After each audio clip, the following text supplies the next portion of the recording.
Raindrops hit the wide windows of the medical building. Each drop made a small sound that reminded Trell of laser fire hitting ship hulls. He tried not to think about it, but his mind always went back to those battles. His forearms moved without him wanting them to, like they were still holding weapons that were not there anymore. Dr. Mira walked into the room carrying a data pad and 2 cups. She was a Kellian, with smooth blue skin and large black eyes that seemed to see everything. Her people were known for being good at understanding minds that were broken by war. She had helped many soldiers from different worlds, but Trell was her first Vorthon patient. "You look tired again," she said, setting 1 cup near Trell. The liquid inside was warm and smelled like the flowers from his home world. It was supposed to make him feel calm, but nothing really worked anymore. Trell picked up the cup with 2 of his hands while the other 2 stayed folded in his lap. His reptilian face showed the scars from 3 years of fighting humans. The biggest scar ran from his left eye down to his jaw. A human soldier had given him that mark during the battle for the asteroid mining station. The human had been dying, but still managed to cut Trell with a broken piece of metal before falling. "The dreams came back last night," Trell said. His voice was deep and rough like rocks grinding together. "The same ones. I see their faces. I hear their voices. They never stop talking even when they are dead." Dr. Mira sat down across from him. The chair was made specially for her smaller size. Everything in this building was made for different types of beings to feel comfortable. But Trell never felt comfortable anywhere anymore. "Tell me about the dreams," she said softly. "What do you see?" Trell was quiet for a long time. Outside, the rain kept falling. He watched the water run down the glass and remembered how human blood looked different than Vorthan blood. Human blood was red like fire. Vorthan blood was blue like deep ocean water. "I dream about the first time I saw them fight," he finally said. "Before the war, our intelligence officers told us humans were weak. They said humans had no natural weapons, no thick skin, no real strength. Our reports said they could barely survive in space without special suits and machines. We thought they would surrender quickly when they saw our power." Dr. Mira wrote something on her datapad. "What made you think differently?" Trell set down his cup and looked at his hands. Each hand had 3 fingers and a thumb, all ending in sharp claws that could cut through most metals. These hands had killed many humans during the war, but the memories of what the humans did still made his hands shake. "The first colony we attacked was a mining operation on a small planet," he said. "Only 300 humans lived there. They were not soldiers. They were workers who dug rocks and metals from the ground. We brought 12 warships and 5,000 of our best fighters. We thought they would give up when they saw us coming." He paused and drank from his cup. The warm liquid did not help the cold feeling in his chest. "We sent a message telling them to surrender. We told them we would let them live if they did not fight. Most species we had conquered before always had some who wanted to live more than they wanted to fight. There were always some who would talk to us, who would make deals to save themselves." Dr. Mira leaned forward. "But the humans were different." Trell made a sound that was like laughing, but there was no happiness in it. "They sent back a message that was only 2 words. Come try." The rain outside was getting harder now. The sound made Trell remember the sound of human weapons firing. Humans used chemical explosives to shoot metal pieces very fast. The weapons were simple compared to Vorthon energy guns, but they made a loud sound that seemed to echo everywhere. "We landed our forces and expected to take the colony in a few hours," Trell continued. "The humans had no real defenses. Their buildings were made for mining, not for war. They had some small weapons, but nothing that should have stopped us." Dr. Mira waited for him to continue. She had learned that Trell needed time to find the right words for what he had seen. "The battle lasted 6 days," Trell said quietly. 6 days against 300 miners who had never been soldiers. They used their mining tools as weapons. They turned their own buildings into traps. They fought without sleeping, without stopping, without giving up. Trell stood up and walked to the window. His large frame blocked most of the light coming into the room. He was almost twice as tall as Dr. Mira and much stronger than most humans, but thinking about those first battles made him feel small. On the last day, only 1 human was still alive, he said, a young male who had been hurt badly. He could barely stand, but he was still trying to set off explosives that would destroy the whole mining station. He would have killed himself and all of my soldiers who were near him. Dr. Mira looked up from her notes. "What did you do?" Trell turned away from the window. His scarred face showed an expression that Dr. Mira had seen on many war veterans. It was the look of someone who had seen something that changed how they understood the world. I stopped him, Trell said. I could have killed him quickly, but I wanted to understand. I asked him why he would destroy himself when he had already lost. Why he would not surrender when he could live. The room was quiet except for the rain. Trell sat back down, all four of his arms moving restlessly. He looked at me with eyes that were completely calm. Trell said, "No fear, no anger, no sadness." He said something I did not understand then, but I understand now. He said, "Because someone has to make you pay for what you have done. Someone has to make this cost you something." Dr. Mira wrote more notes. "That was when you realized humans were different?" Trell nodded slowly. "That was when I first understood that we were not fighting an enemy that wanted to win. We were fighting an enemy that was willing to lose everything to make sure we could not win either. But I did not know how deep that feeling went. I did not know that every human felt that way." He picked up his cup again but did not drink. The war lasted 4 more years after that first battle. 4 years of learning that everything we thought we knew about war was wrong. 4 years of discovering that humans do not fight like any other species in the galaxy. The rain began to slow down outside. Dr. Mira looked at her notes and then at Trell. "Would you like to tell me about what you learned?" she asked gently. Trell was quiet for a moment. Then he began to speak again, his voice carrying the weight of memories that would never leave him alone. 3 years before the therapy sessions, Trell had been a different person. He stood in the command center of his flagship, the Warspear, watching the stars through the large viewing screen. His crew of 200 Vorthons moved around him with the smooth efficiency that came from years of conquest. They had done this same thing 17 times before with 17 different species the humans called their first deep space colony New Terra. It sat on the 3rd planet in a system they had named Kepler 7, though the Galactic Confederation had other names for both the system and the planet. The star was young and bright, and the planet was covered in red rocks and thin air that humans could not breathe without help. Commander Kalo, Trell's second in command, approached with a data pad showing the latest intelligence reports. Kalo was smaller than Trell but faster, with darker scales that showed his high rank in Vorthon military society. "The human colony has been active for 2 Earth years," Kalo reported. "Population is approximately 12,000. They are mining rare metals and sending them back to their home system. Their technology level is primitive but functional." Trell looked at the numbers on the screen. Human ships used chemical rockets that were slow and inefficient compared to Vorthon gravity drives. Human weapons used gunpowder and metal projectiles instead of energy beams. Human living spaces needed constant air recycling and temperature control. "Any defensive capabilities?" Trell asked. Kalo made a gesture that meant very little in Vorthon body language. "Some basic shields around their main settlement. A few armed patrol ships, nothing that could stop even one of our destroyers." Trell nodded. This was exactly what they had expected. Humans had only discovered faster-than-light travel 50 years ago. Most species needed at least 200 years to develop real military power after discovering FTL. The Vorthons themselves had taken 300 years. "Signal the colony," Trell ordered. "Standard conquest protocol. Give them the chance to surrender before we demonstrate our superiority." The communication officer, a young Vorthon named Rek, opened a channel to the human colony. The main screen showed the image of the human settlement from high above. It looked like a collection of metal boxes connected by tubes, sitting in the middle of the red desert like a small island. "New Terra Colony. This is Commander Trell of the Vorthon Imperial Fleet." Trell spoke into the communicator. "You are now in territory claimed by the Galactic Confederation. You have 1 hour to prepare for peaceful surrender and relocation. Resistance will result in the destruction of your colony." The response came faster than expected. The image on the screen changed to show the inside of what looked like a human command center. A human female appeared sitting behind a metal desk covered with glowing screens. She had short brown hair and wore a blue uniform that looked practical rather than decorative. "This is Director Sarah of New Terra Colony," the human said. Her voice was calm and steady. "We received your message. We reject your demand for surrender. This colony was built by human work and human lives. We will not abandon it." Trell was surprised. Most species at least try to negotiate when faced with overwhelming force. They asked for time to consider, or they tried to offer something valuable in exchange for their lives.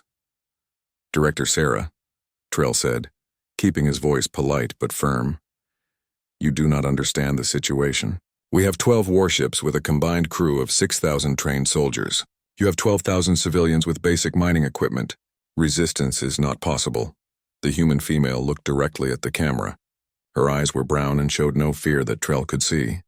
Commander Trell, she said, you do not understand the situation either. We came here knowing we might die. We stayed here knowing someone might try to take it from us. We are not going anywhere. The communication ended. Trell stared at the blank screen for a moment, then looked at Kalo. That was unusual, Kalo said. Most species try to bargain. Trell agreed, but he was not worried. Humans were still just another species that would learn to accept Vorthon rule. Some took longer than others to understand reality. Begin the demonstration, Trell ordered. Target their communication array. One shot, precise. Show them what our weapons can do. The weapons officer fired a single beam at a tall tower near the human settlement. The tower disappeared in a flash of bright light, leaving only melted metal and smoke. It was a clean shot that destroyed the target without hurting anyone nearby. Trell waited for the humans to contact them again. Usually, after seeing Vorthon weapons work, species became much more willing to talk about surrender. 10 minutes passed, then 20, then an hour. Sir, the sensor officer called out. The humans are not trying to communicate with us. What are they doing? Trell asked. The sensor officer checked his instruments. They appear to be preparing for battle, sir. They are moving equipment and people to defensive positions. They are setting up their mining lasers as weapons. Trell felt the first small hint of unease. This was not normal behavior. Even the most aggressive species they had conquered before had tried to negotiate after seeing a demonstration of Vorthon power. Sir, the communication officer said, we are receiving a transmission from the colony. Put it on screen, Trell ordered. Director Sarah appeared again. This time she was wearing different clothes, some kind of protective armor that looked like it was made from mining equipment. Behind her, Trell could see other humans moving around carrying tools and weapons. Commander Trell, she said, we saw what your weapons can do. Now you will see what we can do. If you want this colony, you will have to take it from us, and we will make that as expensive as possible. Kalo moved closer to Trell. Sir, perhaps we should simply destroy the entire colony from orbit. This level of resistance is abnormal. Trell considered this option. It would be easy to turn the human settlement into melted rock from the safety of space. But the Confederation needed the rare metals that the humans were mining. And more importantly, Trell wanted to understand why these humans were acting so strangely. No, Trell decided. We land our forces and take the colony intact. But be prepared for unusual tactics. The first wave of Vorthon soldiers landed in armored vehicles 3 kilometers from the human settlement. Trell watched from the command ship as his soldiers advanced across the red desert toward the collection of metal buildings. The humans had built barriers made from mining equipment and metal sheets.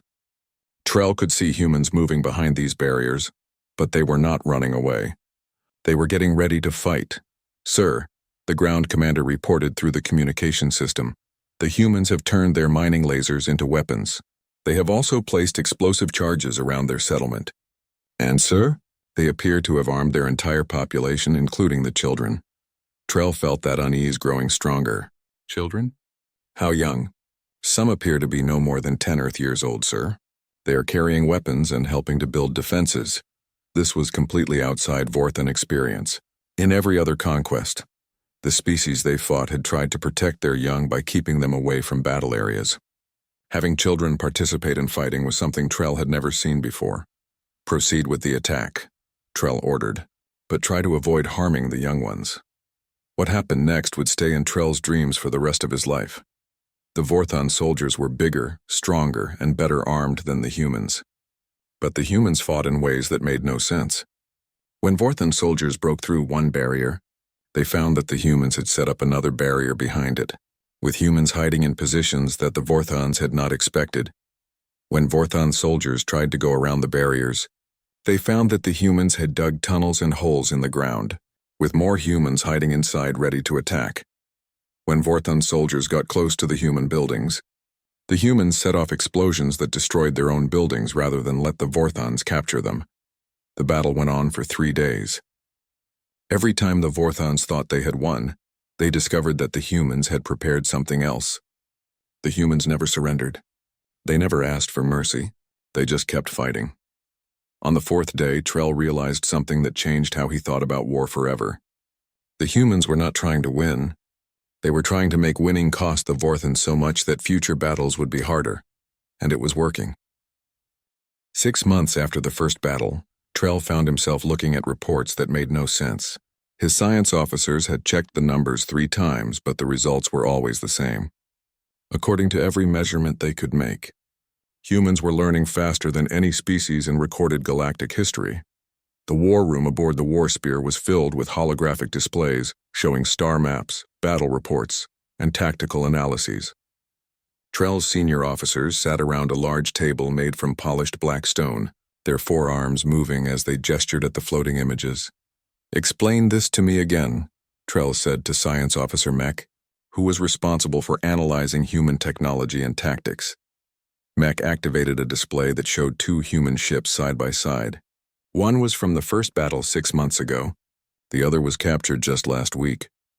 The ship on the left represents human technology when we first encountered them, Mech said. Chemical propulsion, basic metal hulls, simple energy shields.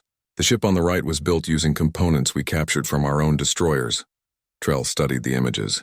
The newer human ship looked like someone had taken Vorthon technology and somehow made it better. The hull design was sleeker, the weapon placement was more efficient, and the engine configuration was completely different from anything the Vorthons used. "How is this possible?" Commander Kalo asked. "It took our scientists 50 years to develop our current ship designs. These humans have had our technology for less than 6 months. Mech touched the display and brought up more detailed technical information. "They are not simply copying our technology, sir. They are improving it. Look at these engine modifications. They have increased power output by 30% while reducing fuel consumption by 20%. Trell felt a cold feeling in his stomach. The Vorthons had conquered 17 different species over 300 years. Every single one of those species had tried to copy Vorthon technology after being defeated.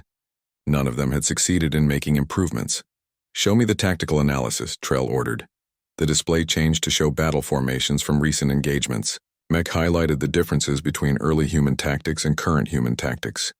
6 months ago, humans fought like desperate civilians, Mech explained.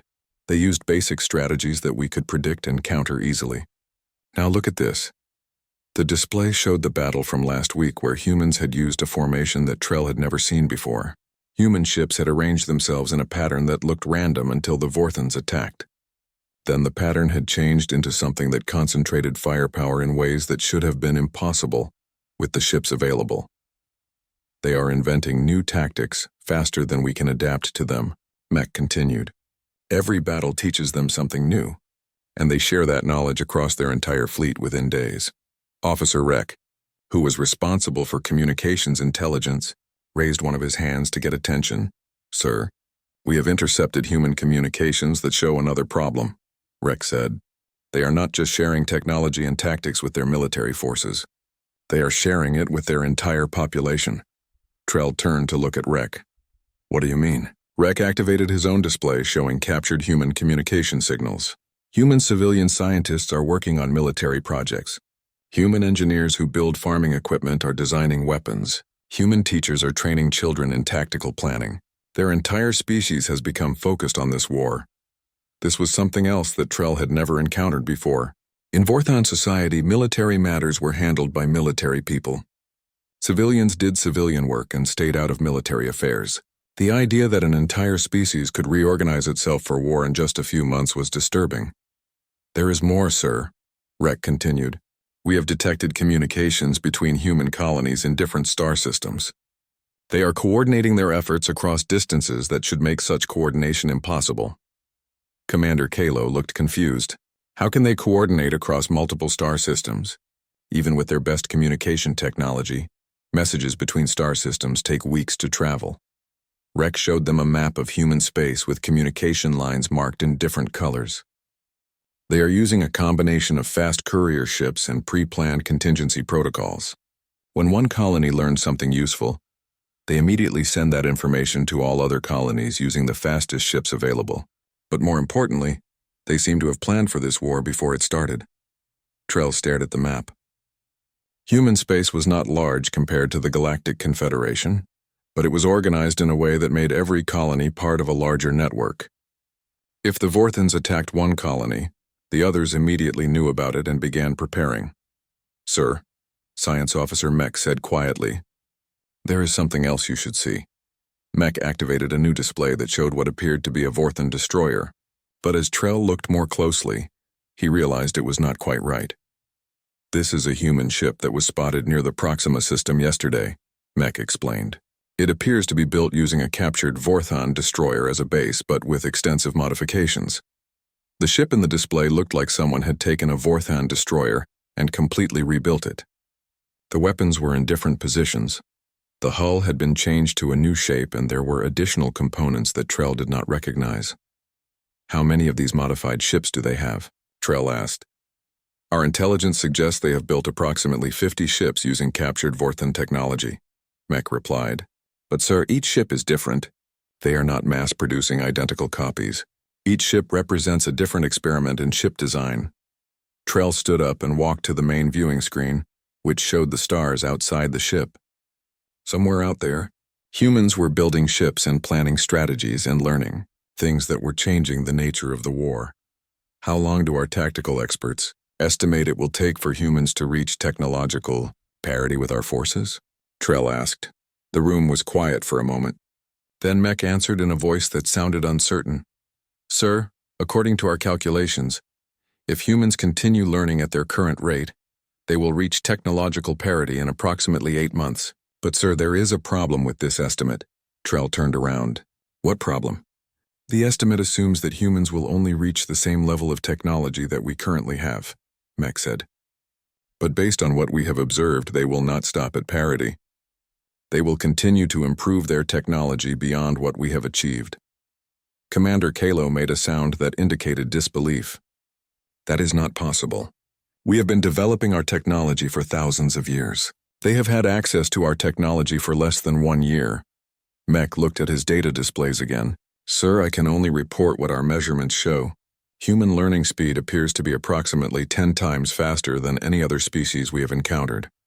Trell felt like the universe had become a different place than it was a year ago. Everything the Vorthans knew about conquest and war was based on fighting species that learned slowly and adapted gradually. Humans were doing something completely different. "What about their unity?" Trell asked. "Previous intelligence reports suggested that humans have many different nations and groups that often fight among themselves. Are we seeing any signs that we can exploit these divisions?" Officer Rex shook his head. "No, sir. If anything, the opposite is happening. Human groups that were previously in conflict with each other are now working together. We have intercepted communications showing that human nations are sharing their most advanced technology freely with each other." This was the most disturbing news yet. The Vorthan strategy for conquest had always relied on finding divisions within enemy societies and exploiting them. If humans were unifying instead of fragmenting under pressure, then the Vorthans would have to fight the entire human species as a single coordinated enemy. "Sir," Mech said, "there is one more thing. We have analyzed human behavior patterns and found something unusual. Humans appear to be motivated by something other than survival." Trell looked at Mech with curiosity. "Explain." "Most species, when faced with a superior enemy, will try to find ways to survive even if it means accepting defeat," Mech said. "Humans appear to be motivated by what they call principles. They would rather die than accept what they consider to be wrong." Trell thought about the mining colony where this war had started. Those humans had chosen to fight and die rather than surrender and live. At the time, Trell had thought it was just the behavior of desperate people with no options. Now he was beginning to understand that it was something much deeper. "Recommend new strategy," Trell ordered. His officers looked at each other uncertainly. Finally, Commander Kalo spoke. "Sir, we may need to request additional forces from the Confederation. This war is not proceeding according to any known patterns." Trell nodded slowly. He was beginning to realize that this war might be different from anything the galaxy had ever seen before. The medical station around Proxima had been a place of healing before the war came to it. Now it floated in space like a broken flower, its white metal walls torn open by weapons fire, its lights flickering as emergency power systems tried to keep critical areas working. Trell stood in his personal command room aboard the Warspear, looking at the tactical display that showed the battle happening around the station. His forces had been trying to capture the medical facility for 3 days, but the humans inside refused to surrender. "Sir," Communications Officer Rex said, "we are receiving another transmission from the humans inside the station." Trell had been dreading this. Every few hours, the humans sent messages that were unlike anything in Vorthon military experience. They did not ask for terms of surrender. They did not threaten revenge. They simply talked. "Put it through," Trell ordered. The main screen showed the inside of what had once been a medical treatment room. Medical equipment was scattered around, some of it obviously being used to treat wounded people. A human female in a white coat stood in front of the camera. Her name was Dr. Lisa, and she had been talking to the Vorthons for 3 days. "Commander Trell," Dr. Lisa said, "I want to show you something." The camera turned to show a large room filled with wounded humans. Some were soldiers who had been hurt in the fighting, but many were clearly civilians. There were children who had been injured when the battle started, elderly people who had been too slow to escape, and workers who had been trying to repair damage to the station. "These people are under my care," Dr. Lisa continued. "According to the Galactic Conventions of War, medical facilities and medical personnel are not supposed to be military targets. But you have been attacking this station for 3 days." Trell felt uncomfortable. The Vorthons were not attacking the medical station because they wanted to hurt wounded people. They were attacking because the humans were using the station as a military base, with soldiers and weapons mixed in with the medical areas. "Dr. Lisa," Trell said, "we have detected military equipment and armed soldiers in your facility. By galactic law, that makes your station a legitimate military target." Dr. Lisa nodded. "Yes, there are soldiers here. They came here because they were wounded and needed medical treatment. Some of them have recovered enough to help defend the wounded who cannot defend themselves. I will not ask them to leave." This was the problem that Trell had been dealing with for months. Humans did not follow the normal rules of war. In every other species, there were clear lines between military personnel and civilians, between soldiers and doctors, between fighters and non-fighters. Humans seemed to change from one to the other based on the situation. "If you would evacuate your wounded to a neutral location, we would allow them safe passage," Trell offered. "Then you could surrender the station without further fighting." Dr. Lisa was quiet for a moment. Behind her, Trell could see humans moving around, some of them carrying medical supplies and others carrying weapons. It was impossible to tell which ones were soldiers and which ones were medical workers. "Commander Trell, Doctor," Lisa said finally, "I have been a doctor for 15 years. I have spent my life trying to heal people and reduce suffering, but I will not abandon my patients to save myself, and I will not ask my patients to leave a place where they can receive treatment." The transmission ended. Trell stared at the blank screen, trying to understand what had just happened. Dr. Lisa was clearly not a soldier, but she was refusing to act like a non-combatant. "Sir," Commander Kalo said, "our ground forces are reporting unusual resistance. The humans are using medical equipment as weapons." Trell looked at the tactical reports. Human defenders had somehow turned medical oxygen tanks into explosives. They had used surgical lasers as cutting weapons. They had even rigged medical scanners to interfere with Vorthon targeting systems. "Are they killing our wounded?" Trell asked. This was something that would change everything about how the Vorthons approached the battle. "No, sir," Kalo replied. "Our wounded are being treated by human medical personnel, even while the battle continues. But the humans are defending their wounded with extreme determination." This made no sense to Trell. The humans were treating Vorthon wounded while fighting against Vorthon soldiers. They were using medical equipment as weapons, while using weapons to protect medical patients. "Sir," Science Officer Mech said, "I am receiving reports from our psychological analysis team. They have been studying human behavior during this battle, and they have some disturbing conclusions." Trell turned to look at Mech. "Disturbing how?" "Sir, the humans appear to be following a completely different logic of warfare than any species we have encountered," Mech explained. "They do not fight to win territory or resources. They fight to protect what they consider to be important, regardless of the military value."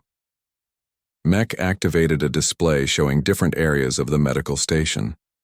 For example, The humans have abandoned several strategically important sections of the station that would give them tactical advantages. Instead, they are concentrating their forces around the areas where wounded people are being treated. Trell studied the display. From a military perspective, the human defensive positions made no sense. They were giving up strong defensive positions to protect areas that had no military value. What does our psychological team think motivates this behavior? Trell asked. Mech looked uncomfortable. Sir, they believe that humans have a psychological drive to protect others that is stronger than their drive for self-preservation. This drive appears to extend beyond their own species to include enemies who are wounded. Before Trell could respond, alarms began sounding throughout the ship. The tactical display showed new activity around the medical station. Sir, the weapons officer called out, the humans have activated some kind of emergency protocol. They are sending out signals on all frequencies. What kind of signals? Trell demanded. Sir, it appears to be a distress call but not asking for rescue, the weapons officer said. They are broadcasting information about their wounded, including our wounded, and asking for any medical ships in the area to come and help. Trell felt like the universe had become completely mad.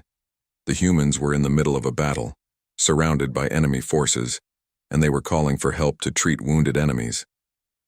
Sir, Communications Officer Rex said urgently, we are detecting movement in the outer system. Multiple ships approaching at high speed. The tactical display zoomed out to show the entire star system. 3 human ships were moving toward the medical station from different directions. But these were not warships. According to the sensor readings, they were hospital ships with medical personnel and medical supplies. They are coming to help with the wounded, Rex said with amazement in his voice. Both human wounded and our wounded. Trell watched the approaching ships and tried to understand what he was seeing. The humans were sending medical help into the middle of an active battle zone, risking their own medical personnel to help people on both sides of the fight. Sir, Commander Kalo said quietly, I recommend we allow the medical ships to approach. This situation is unprecedented. Trell agreed. Nothing in Vorthon military training had prepared him for dealing with an enemy that wanted to help treat Vorthon wounded. The next several hours were unlike anything Trell had ever experienced. Human medical ships docked with the station while the battle continued around them. Human doctors worked alongside Vorthon military medics to treat wounded from both sides. Human soldiers continued to fight to protect the medical areas, but they also helped evacuate wounded Vorthons to safety. Late that night, Trell received a personal communication from Dr. Lisa.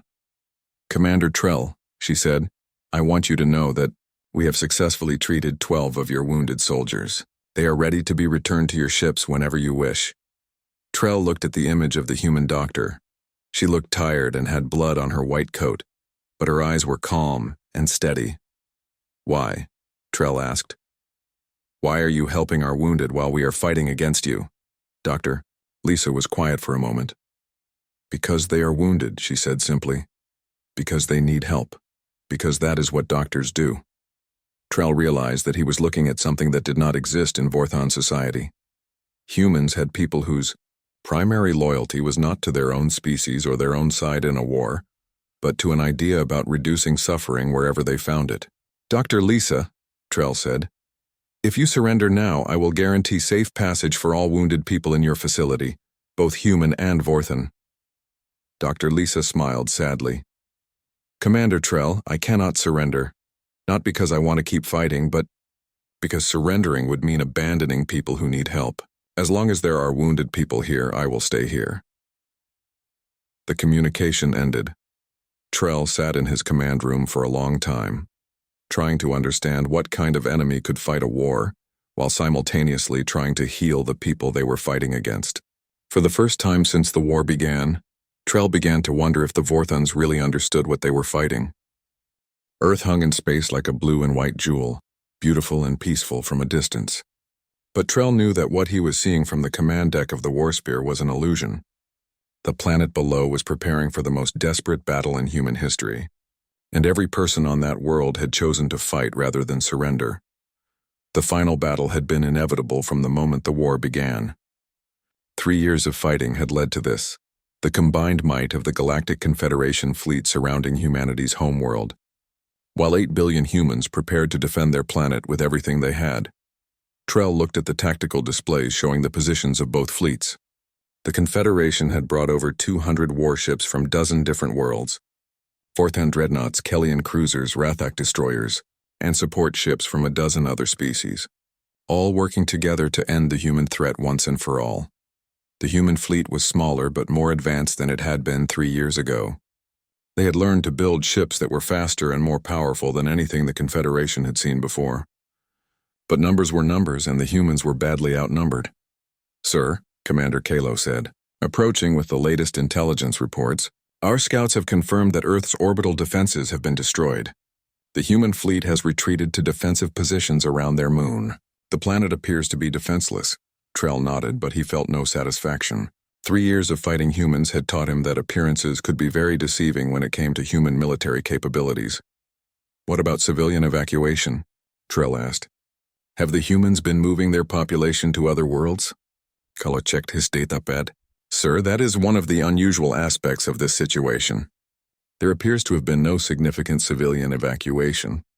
Population scans indicate that approximately 7.5 billion humans are still on the planet." This surprised Trell. Every other species the Confederation had fought had tried to save their civilians by moving them away from battle zones. The fact that humans had not evacuated their homeworld suggested either that they had no way to do so, or that they had made a different choice. "Sir," Communications Officer Rek called out, "we are receiving a transmission from Earth. It appears to be directed at all Confederation forces." "Put it on the main screen," Trell ordered. The image that appeared showed a large room filled with humans. In the center stood an elderly human female with gray hair and a calm expression. Behind her, Trell could see humans of all ages, from children to elderly people, all wearing simple clothes and looking directly at the camera. "I am Director Maria of the Earth Defense Council," the woman said. "I am speaking for all human beings on this planet. We know that your fleet has come to demand our surrender. We know that you have the power to destroy our cities and kill our people. We want you to understand something before you begin your attack." Trell leaned forward in his command chair. In 3 years of war, human surrender communications had always been different from what other species sent. But this felt even more unusual. 3 years ago, "You came to our colony worlds and demanded that we submit to your authority," Director Maria continued. "We chose to fight instead, not because we thought we could win, but because we believe that some things are more important than survival." The camera moved to show more of the room. Trell could see that it was filled with hundreds of humans, all listening quietly to what their leader was saying. "We have spent these 3 years preparing for this moment," Director Maria said. "Every human on this planet has made the same choice. We will not submit to conquest. We will not accept rule by people who believe that might makes right. We will fight for our freedom until the last human being dies." Commander Kalo moved closer to Trell. "Sir, this sounds like a normal defiance speech. Most species make similar declarations before surrendering." But Trell was studying the faces of the humans in the image, and what he saw there made him deeply uneasy. These people did not look like they were making empty threats. They looked like people who had already accepted death and were at peace with their choice. "If you attack this planet," Director Maria continued, "you will find that every human city has been turned into a fortress. Every human adult has been trained to fight. Every human child has been taught to resist. We have spent 3 years preparing to make the conquest of Earth cost you more than you are willing to pay." The image changed to show scenes from around Earth. Human cities that had been transformed into military bases, farms that had been converted to weapons manufacturing, schools where children were learning to use weapons alongside mathematics and science. "But we want you to know something else," Director Maria said, as the image returned to the large room full of humans. "We do not hate you. We understand that you believe you are bringing order to the galaxy. We simply believe that order without freedom is not worth having." Trell felt a cold sensation in his stomach. This was not the kind of speech that ended with surrender. This was the kind of speech that ended with everyone dying. "We have prepared one final message for the galaxy," Director Maria said. "If you choose to destroy us, we want the galaxy to remember what happened here. We want them to remember that there was once a species that chose death over slavery. The transmission ended. Trell stared at the blank screen while his officers looked at each other uncertainly. "Sir," Science Officer Mech said quietly, "we are detecting unusual energy readings from the Earth's sun." Trell turned to look at Mech. "What kind of energy readings?" Mech was working at his console, checking and rechecking his instruments. "Sir, it appears that the humans have placed some kind of device very close to their star. The energy signature is disturbing." The tactical display changed to show the inner solar system. Near the sun, a small object was visible that had not been there before. "Sir," Mech said with fear in his voice, "based on these readings, I believe the humans have built some kind of stellar manipulation device. If activated, it could cause their sun to emit a massive solar flare that would sterilize everything in this star system." The command deck became very quiet. Trell looked at the display showing the object near the sun, and finally understood what he was really facing. "They have turned their own star into a weapon," Trell said quietly. "Rather than let us conquer their world, they will destroy everything in this entire system." Commander Kalo looked shocked. "Sir, that would kill every human being in this system. It would destroy their home world and everything they have built." Trell nodded slowly. "Yes, that is exactly what it would do." "Sir?" Communications Officer Rex said urgently. "We are receiving communications from other Confederation ships. They are all detecting the same energy readings." The main screen showed Admiral Core of the Kellian Fleet, the overall commander of the Confederation forces. His blue skin looked pale, and his large black eyes showed an expression that Trell had never seen before. "All fleet commanders," Admiral Core said. "We have a situation that requires immediate consultation. The humans appear to have the capability to destroy this entire star system rather than accept conquest." Trell realized that everything had changed. The Confederation had come to Earth expecting to fight a desperate but ultimately hopeless battle against the last human forces. Instead, they had found an entire species that was prepared to commit suicide rather than surrender. "Sir," Mech said quietly, "there is something else. We are detecting similar energy signatures from other human colony worlds. It appears that humans have built these stellar weapons at multiple locations." The implications of this hit Trell like a physical blow. If humans were willing to destroy their own star systems rather than accept conquest, then the Confederation was not fighting a war of conquest anymore. They were fighting a war where victory meant the complete extinction of the human species. "Sir," Commander Kalo said, "we need to contact the Confederation Council immediately. This situation is beyond our authority to handle." Trell agreed, but he was thinking about something else. For 3 years, he had been learning that humans were different from every other species the Confederation had encountered. Now he understood just how different they really were. Humans were not fighting to win. They were fighting to make sure that conquest was impossible, even if it meant dying in the process. And for the first time since the war began, Trell began to wonder if the Confederation had made a terrible mistake. Dr. Mira sat in complete silence as Trell finished speaking.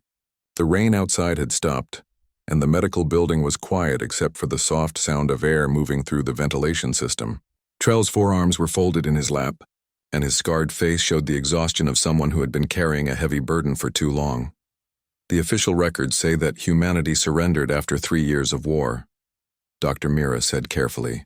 "The Galactic Council announced that humans had accepted membership in the Confederation as a junior partner species."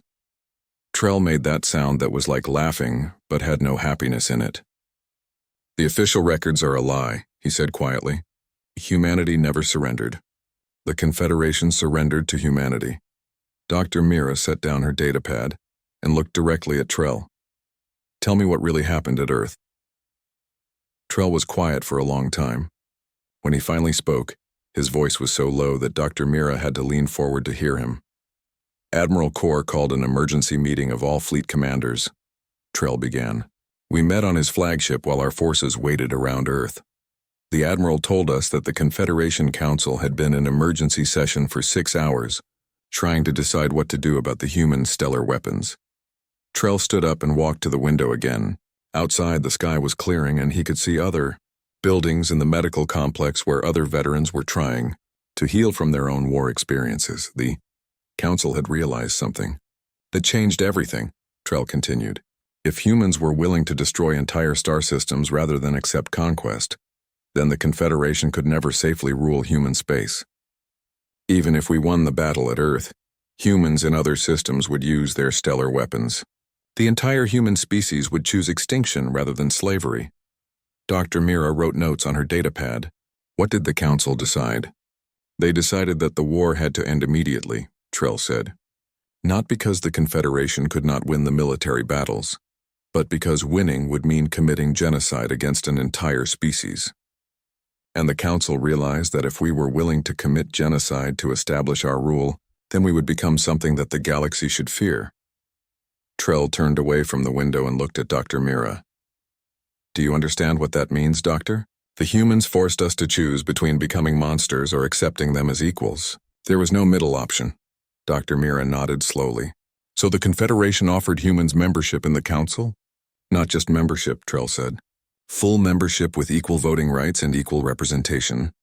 And something else that has never been offered to any other species. Trell sat back down, all four of his arms moving restlessly. The humans were offered the position of Galaxy Guardians. If any threat ever appears that endangers the entire galaxy, humanity will lead the defense.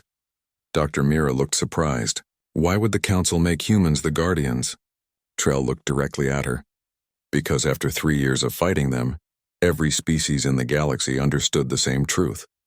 If something threatens the galaxy, we want humans on our side. Because humans are the only species that will fight to protect others even when it means sacrificing themselves. The room was quiet for several minutes. Dr. Mira looked at her notes and then back at Trell.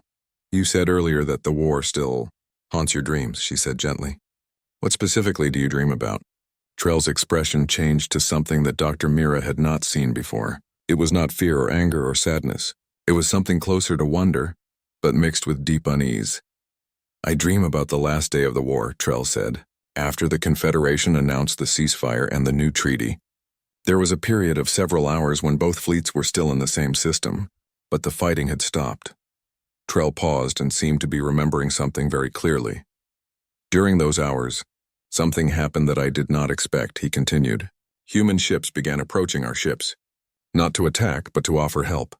They had detected that some of our ships had battle damage and they wanted to help with repairs. Dr. Mira looked confused. They offered to help repair your ships? After 3 years of war? Trell nodded. More than that, human medical ships approached our fleet and offered to treat our wounded. Human supply ships offered to share food and other supplies with our crews, and the humans made these offers not as part of any treaty requirement, but simply because they saw that we needed help. Trell stood up again and began walking around the room. His large frame moved restlessly as if he could not find a comfortable position. That is what haunts my dreams, Doctor, he said. Not the battles or the death or the violence. What haunts me is the expression I saw in human eyes during those last hours of the war. Dr. Mira waited for him to continue. They looked at us with pity, Trell said quietly. Not hatred or fear or anger, but pity. They felt sorry for us because we had spent 3 years trying to conquer them. And they understood that we did not know what we were really fighting. Trell stopped walking and looked at Dr. Mira again. They pitied us because we did not understand that they were never fighting to win, he said. They were fighting to protect the idea that people should be free to choose their own lives. And they realized that we needed that protection too, even though we were their enemies. Dr. Mira set down her datapad completely. What do you mean? Trell sat down again, all 4 of his arms now completely still. On the last day of the war, a human communications officer sent a message to our fleet, Trell said. It was not an official message from their government. It was a personal message from one soldier to another. Trell closed his eyes as if he was seeing the message again. The human said that they understood we had been following orders from our government, just like they had been following orders from their government, Trell continued. And they said that now that the war was over, they hoped that all of us could work together to build a galaxy where no one would have to follow orders to conquer other people. Trell opened his eyes and looked directly at Dr. Mira. They were offering to protect us from our own government, he said. They were offering to help create a galaxy where Vorthans would never again be ordered to conquer other species. They wanted to protect us from becoming the kind of people who destroy others. Dr. Mira was quiet for a long time. When she finally spoke, her voice was very soft. And that is what haunts you? The fact that they wanted to protect even their enemies? Trell nodded slowly. Every night I dream about that last day. I dream about the expression in human eyes when they looked at me. Not as an enemy who needed to be defeated, but as someone who needed to be saved from making terrible choices. Trell stood up one more time and walked to the window. The sun was beginning to set and the light coming through the window was golden and warm. I dream about the moment when I realized that humans had been fighting to protect me, he said quietly. Even though I had been trying to conquer them, they had been fighting to create a galaxy where I would never have to be a conqueror again. Dr. Mira closed her data pad and set it aside. How does that make you feel? She asked. Trell was quiet for a very long time. When he finally answered, his voice carried a weight that seemed to come from somewhere very deep inside him. It makes me feel like I spent 3 years fighting against people who understood something about the universe that I am only beginning to learn, he said. And it makes me feel grateful that they won. The room was quiet as the sun continued to set outside. Dr. Mira and Trell sat in comfortable silence, both of them thinking about the strange way that wars sometimes end, not with victory or defeat, but with understanding, Doctor, Trell said finally. There is one more thing I want you to know. Dr. Mira looked at him.